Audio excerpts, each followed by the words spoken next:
So these mini lectures of mine are experiments with ways of thinking and living that can help restore our relationship with the earth, our material selves, and each other through the materiality of theology. When dealing with questions like that, one cannot get around Rene Descartes. So let us pay a visit to the room of his meditation, because I think it may reveal a materiality that helps us move beyond the body-mind dualism that resulted from his thinking.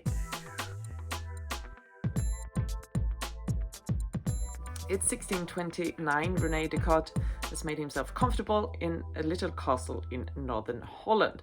It's winter, but he's nice and warm, sitting by the fire in his winter clothes, so he may start doubting even the fire, the paper, his own body, doubting everything despite finally doubt itself, and the divine immaterial essence that placed that one certainty of the uncertain in his very mind. That's something that doubts.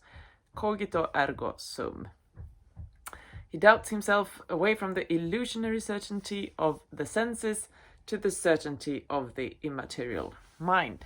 The ideas resulting from Descartes' doubt are well known, but less known are the material things that enabled it. They have not been transmitted through the endless textbooks, lectures, articles, scholarly contributions that followed, at least not the seminars that I have attended. But I was in one of them when a PhD student made me aware of this neglect and of its philosophical implications. We sat in a modern university building, nice and warm from central heating, and as theologians often do, we discussed critically what we regarded as one-eyed philosophical readings of Descartes, that is, those who disregard the role played by God in his argument.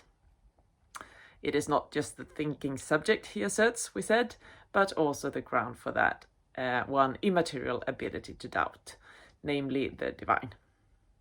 It was at that point that Ida Simonsson, a PhD student, brought in an altogether different aspect.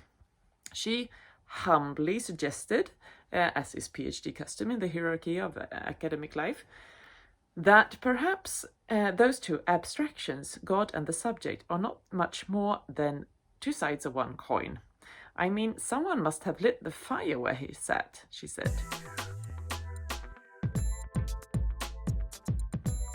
Simonsson's remark stayed with me, and it made me take an interest in the room that enabled the cogito, because he pointed to the relation between, on the one hand, the separation between the material body and the immaterial mind that was brought about by Descartes' philosophical contribution, and on the other hand, that idea's detachment from the economic and material circumstances of his philosophizing act. Simply, the philosopher of the room where he sat was not the one to light the fire, nor the one to carry the firewood or to chop it. To be a philosopher in that room was not to be hungry or cold, but to be full and warm without having to prepare neither food nor heating.